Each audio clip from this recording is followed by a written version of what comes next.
Hello everyone, and welcome back to the Shimadzu Introduction to Liquid Chromatography series. My name is Jennifer Field, and I am the Technical Laboratory Supervisor at the Shimadzu Laboratory in Milton Keynes. I will be presenting today's webinar on applying the theory of the resolution equation into practice. This series of webinars are designed to build up your level of theoretical liquid chromatography knowledge, with sessions on the fundamentals, the different types of LC and separation techniques, the process of LC separations, and today's session where we will look at the factors which can improve the resolution equation, how to optimize your LC system, and also a brief introduction into different types of particles to improve efficiency. Our future sessions will be at an intermediate level for liquid chromatography, including these topics. Stay tuned for follow-up sessions on issues such as optimizing your method as well as troubleshooting data issues. Let's begin our session with a brief recap of our previous sessions. We previously learned the basic principles of analytes interacting with the column to separate our mixture.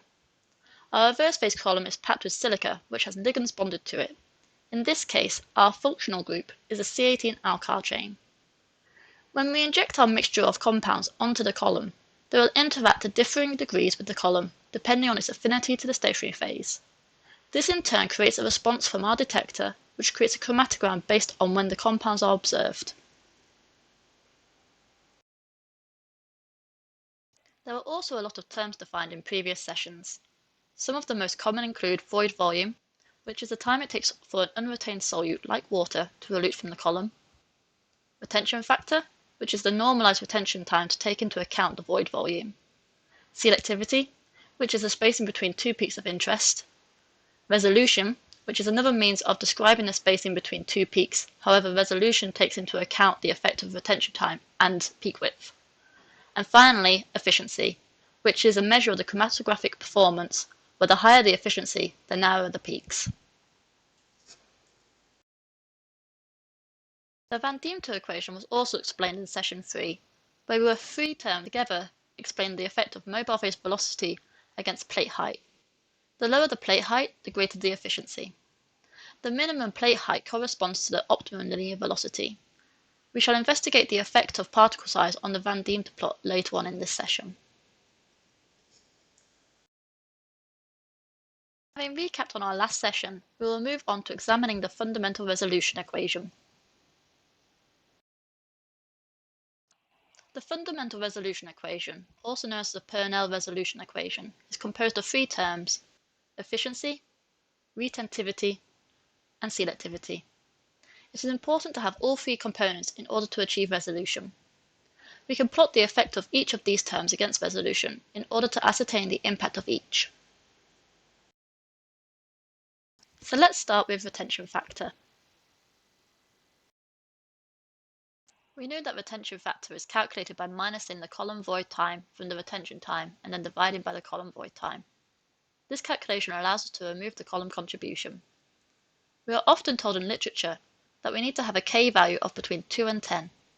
K is generally adjusted by altering the organic composition, where in reversed phase, if we decrease the percentage organic, we typically increase retention, thus increase K. An understanding of the fundamental resolution equation can help us rationalize this K range. If we have a column with an efficiency of 20,000 and a selectivity alpha value of 1.1, we can insert these values into the equation. We can then insert different values of K to calculate resolution.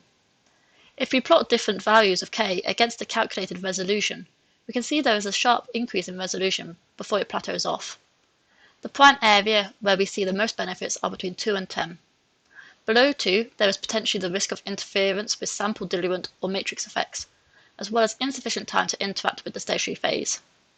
Above 10, we see an increase in runtime and increase in solvent consumptions, thus a loss of effectiveness in the laboratory, with only a limited increase in resolution. The next parameter to investigate is efficiency. We know that we need to have good efficiency to improve resolution. That extra bit of efficiency could assist in obtaining baseline resolution between adjacent peaks. We can usually improve efficiency by increasing the column length. If we double the column length, we see an increase in resolution by approximately 1.4 with increased run times. The particle size could be decreased, where the efficiency is inversely related to particle size. Many manufacturers offer sub-2 micron particle sizes on a wide array of stationary phases. However, there are some constraints we will look into in greater detail later. We need to use an appropriate flow rate in order to obtain the maximum efficiency out of our columns, as determined using the Van Diemen's equation. And finally, we can improve the peak band spreading by optimizing our LC systems. Let's consider silica particles, which impact on efficiency. We have two different types of silica particles commonly in use today: totally porous particles and superficially porous particles. As the name suggests, the totally porous particle is porous throughout. This means the analyte can interact with the entire particle. There are vast advances from the large irregular particles used decades ago, which required acidic and had poor purity due to metal contaminations, through to the modern day particles. Analytical sized particles are generally in the 5 micron to 1.8 micron range.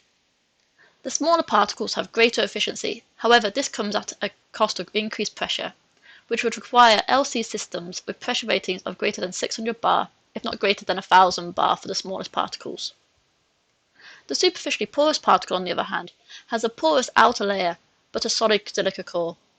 The analyte can only diffuse in the porous layer, thus there is a lower mass diffusion coefficient with these types of particles, which was particularly advantageous for biomolecules such as proteins. They typically come in 5 and 2.7 micron particles, however their efficiency is comparable with smaller totally porous particle sizes, without the same degree of pressure increase.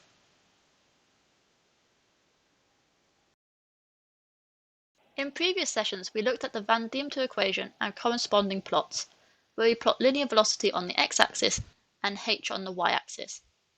To recap, the simplified Van Diemen's is composed of 3 terms. The first is the A term, for eddy diffusion. This can give an indication of how well the column bed is packed. The second term is the B term, for longitudinal diffusion. At low flow rates, this value is high, but as flow increases, the plate count decreases.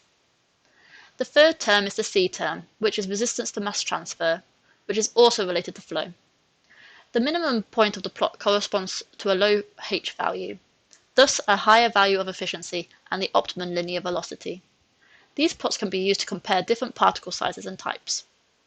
As we decrease the particle size, we decrease plate count, which equates to an increase in efficiency. We also see the optimum linear velocity increase as well as the optimum range extended. However, as a consequence, we see an increase in pressure, which may require UHPLC machines.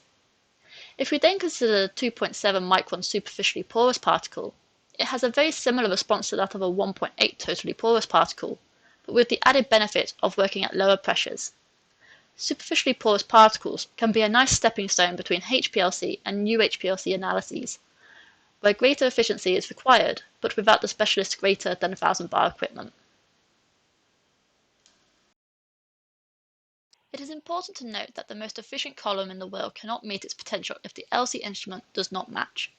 The two work hand in hand to achieve efficiency. One way to improve the LC instrument is to improve dispersion. This is a measure of analyte band broadening. We can measure the dispersion between the injector and the detector, whilst excluding the column contribution. As the band migrates through the system, the band spreads. However, if we have a system with a larger volume, we end up with greater band spreading and a larger system volume. We can easily see that we have a loss in signal and a wider peak for the second system due to the band spread. Dispersion can be simply measured within half an hour. We simply need a sample of acetone and a mobile phase of water methanol. We replace a column with a zero dwell volume union and inject the acetone 9 times to obtain repeatability measurements. We need to utilize a high enough sampling frequency in order to really describe the peak shape. This is particularly important for UHPLC systems with lower system volumes and bandwidths. Let's look at some experimental data. If we record the retention time and efficiency of our acetone peak, we can calculate sigma to obtain a value of 2.549. This value of sigma can be used to calculate instrument bandwidth to give us a value of 10.196. Now if we fill in the rest of our data, we can see that we have a great reproducibility across our 9 injections, and we can calculate the standard deviation, the average, and the % relative standard deviation. We can use the mean value of the retention time to calculate the system volume to give us a value of 24 microliters for system volume and a bandwidth calculated at 10 microliters. The effect of dispersion is different dependent on the column dimensions. We can calculate the percentage efficiency yield for these various column formats against dispersion. In this example, we shall look at the effect of column ID. As we decrease the column ID from 4.6 to 2.1 mm, we can see the percentage efficiency yield is negatively impacted with increased dispersion. If we consider system 1 with a bandwidth of 10 microliters, we can plot the predicted percentage efficiency yield. We can compare this against system 2 with a greater bandwidth. If we compare these results, we can clearly see the detrimental effect of increasing dispersion, particularly as we decrease in column ID. Now let's look at the effect of column length on dispersion whilst keeping the column ID at 2.1 mm. We see a similar response from right to left, where the decrease in column length shows a faster decrease in percentage efficiency yield. When we consider our two systems with the 10 and 70 microliter bandwidth, we can correlate the effect of dispersion versus efficiency. We can compare these values and observe that the smaller the column length, the greater the effect of dispersion. The column volume is critical, therefore we need to have systems which are suitable for these dimensions. Most chromatographers would want to work in a 90 to 100% region. Utilizing the wrong dimensions on an inappropriate system means you will never fully achieve the expected potential of that column.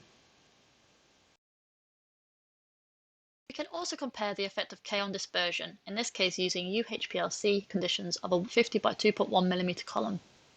With a K value of 10, we have sufficient interaction with the stationary phase, thus can achieve expected efficiency yields over a greater range of bandwidths.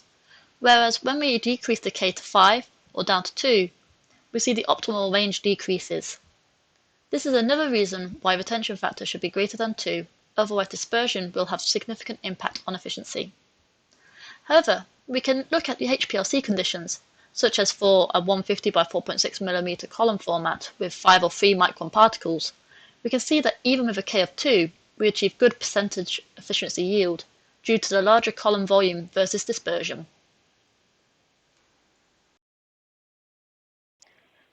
The important thing is to discuss whether the dispersion does need to be improved. For example, if you are using HPLC conditions, large particle sizes, long column formats, and wide internal diameters, then it may not be necessary to improve dispersion. However, if the answer is yes, one can reduce the length of any excessive tubing, or to trade blue tubing for red tubing with a narrower bore. We can also look to see if we have column switch valves installed and if they are actually necessary.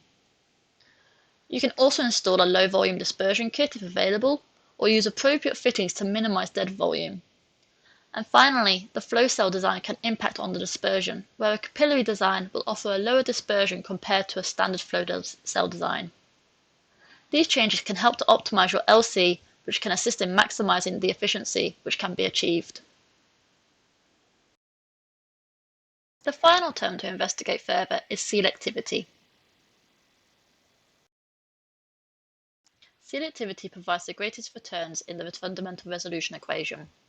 One effective way of altering selectivity is by using different stationary phase chemistries. In the below example, paracetamol and related species were analysed on a range of stationary phases with different ligand functionalities. We can see that there are a range of selectivity differences between the columns, with changes in resolution as well as solution order. There are tools available to assist in column selection, including column manufacturer's description and column characterization databases. However, it is not possible to know which is the ideal column for your set of compounds. This should be done experimentally. We can also change the organic modifier or the organic composition. The most common organic solvents used in reverse phase chromatography are methanol, acetonitrile, and tetrahydrofuran. This can be explained by Snyder's solvent selectivity triangle, which shows they possess different properties which can dramatically alter selectivity. Mobile phase pH and buffer concentration can offer great selectivity differences for ionizable species. We previously learned the acidic species are unionized at low pH below their pKa, and deprotonated above their pKa at the intermediate pH. Remember, pKa is the negative log of the acid dissociation constant. And basic species are the opposite, where at higher pH they are in the anionized state, and at low pH they are protonated. Evaluation of pH can offer a complete reversal in selectivity. Temperature is a valuable tool to change selectivity. If we experimentally run two different temperatures on compounds 1, 2 and 3, we can plot log K against 1/T in Kelvin in the Van 't Hoff plot. This simply allows us to model the response in retention against temperature. At 20 degrees Celsius, we can see that we have peaks depicted by intensity lines, and we have near coevolutions of compounds 2 and 3. However, if we increase to 40 degrees Celsius, we have full separation of all three compounds and a switch in elution. We can also see that there is a region at 30 degrees Celsius where we would see coevolution of compounds 1 and 2, so we know to avoid that temperature. Experiments like this are a good way of performing method development, which shall be covered in the intermediate course.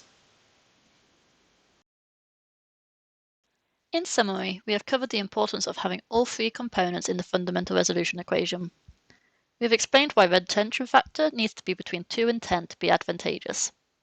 We also learned we can effectively increase efficiency by increasing column length, decreasing particle size, the effect of totally porous and superficially porous particles, working at the correct flow rate, and optimizing LC instruments to minimize dispersion. And finally, we learned ways to improve selectivity, including looking at stationary phase, percentage BN organic type, the pH and buffer strength, and temperature. We hope to see you for the next instalment of the series. Our next session will conclude the Introduction to Liquid Chromatography series. As such, we will ensure a strong foundation knowledge to allow everyone to maximize their learning from the Intermediate Liquid Chromatography series. In the session, we will look back at the previous sessions, ensure a firm understanding of all topics, and start to look at building your own methods.